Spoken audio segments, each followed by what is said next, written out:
ನಮಸ್ಕಾರ ಎಲ್ಲರಿಗೂ. ನಾನು ಈ ಬಂಗುಡೆ ಫ್ರೈ ಮಾಡುತ್ತಿದ್ದೇನೆ. ಮೊದಲಿಗೆ ಮೆಣಸು, ಜೀರಿಗೆ, ಕೊತ್ತಂಬರಿ, ಬೇವು ಸೊಪ್ಪು, ಬೆಳ್ಳುಳ್ಳಿ ಹಾಗೂ ಮೆಂತೆ ಇದನ್ನು ಮಿಕ್ಸಿಯಲ್ಲಿ ರುಬ್ಬಬೇಕು. ನಾನು ಇದಕ್ಕೆ ನಿಂಬೆ ರಸ ಹಾಕಿದೆ. ಮೊದಲಿಗೆ ಬಾಳೆ ಎಲೆಯನ್ನು ಒಲೆಯಲ್ಲಿ ಸ್ವಲ್ಪ ಬಾಡಿಸಬೇಕು.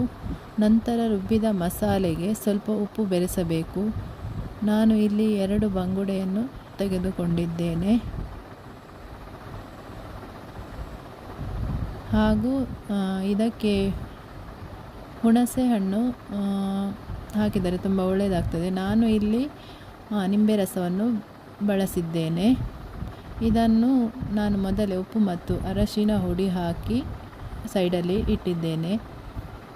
ಈಗ ಈ ಬಂಗುಡೆಗೆ ಚೆನ್ನಾಗಿ ರುಬ್ಬಿದ ಮಸಾಲೆಯನ್ನು ಸರಿಯಾಗಿ ಹಚ್ಚಬೇಕು.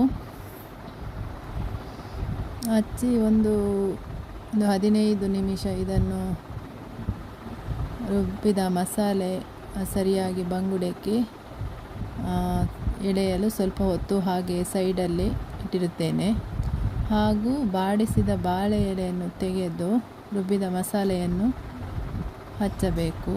ಬೇಕಿದ್ದರೆ ನೀವು ಇದಕ್ಕೆ ಸ್ವಲ್ಪ ತೆಂಗಿನ ಎಣ್ಣೆ ಕೂಡ ಬಳಸಬಹುದು ಸ್ವಲ್ಪ. ನಂತರ ಚೆನ್ನಾಗಿ ಮಿಕ್ಸ್ ಮಾಡಿದ ರುಬ್ಬಿದ ಮಸಾಲೆಯನ್ನು ಹಚ್ಚಿಸಿದ ಬಂಗುಡೆಯನ್ನು ಬಾಳೆ ಎಲೆಯಲ್ಲಿ ಹೀಗೆ ಇಟ್ಟು ಕಟ್ಟಬೇಕು. ನಾನು ಇಲ್ಲಿ 2 ಬಂಗುಡೆಯನ್ನು ಒಟ್ಟಿಗೆ ಫ್ರೈ ಮಾಡುತ್ತಿದ್ದೇನೆ. ಅಂದರೆ ಒಂದೊಂದು ಮಾಡಿದರೆ ತುಂಬ ಲೇಟ್ ಆಗ್ತದೆ. ಹಾಗೆ ಇದನ್ನು ಈ ಥರ ಫೋಲ್ಡ್ ಮಾಡಿ ಕಟ್ಟಿ ಇಡಬೇಕು. ಮೊದಲಿಗೆ ಒಲೆಯಲ್ಲಿ ಕಬ್ಬಿಣದ ಕಾವಲಿಯನ್ನು ಬಿಸಿ ಮಾಡಿ ಅದಕ್ಕೆ ಎಣ್ಣೆ ಹಾಕಬೇಕು. ನಂತರ ಬಾಳೆ ಎಲೆಯಲ್ಲಿ ಕಟ್ಟಿದ ಬಂಗುಡೆಯನ್ನು ಕಾವಲಿಯಲ್ಲಿ ಇಡಬೇಕು. ಬಾಳೆ ಎಲೆಯಲ್ಲಿ ಬಂಗುಡೆ ಫ್ರೈ ಮಾಡಲು ತುಂಬ ಹೊತ್ತು ಮೀನನ್ನು ಕಾಯಿಸಬೇಕಾಗುತ್ತದೆ. ಇದಕ್ಕೆ ಒಂದು 20 ನಿಮಿಷ ಬೇಕಾಗ್ಬೋದು.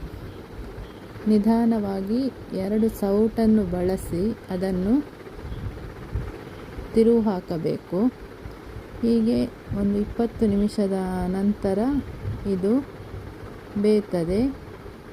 ಬೆಂಕಿ ಸ್ವಲ್ಪ ಬಿಸಿ ಫ್ಲೇಮಲ್ಲಿ ಇರ್ಬೋದು, ಏನೂ ತೊಂದರೆ ಇಲ್ಲ. ಈಗ ಬಂಗುಡೆ ಫ್ರೈ ರೆಡಿ ಆಯಿತು ನೋಡಿ. ಮಸಾಲೆ ಎಲ್ಲ ತುಂಬ ಎಳೆದಿದೆ ಬಂಗುಡೆಗೆ. ಈಗ ಇದನ್ನು ಬಾಣಲೆಯಿಂದ ಪ್ಲೇಟಿಗೆ ಹಾಕುತ್ತಿದ್ದೇನೆ ನೋಡಿ.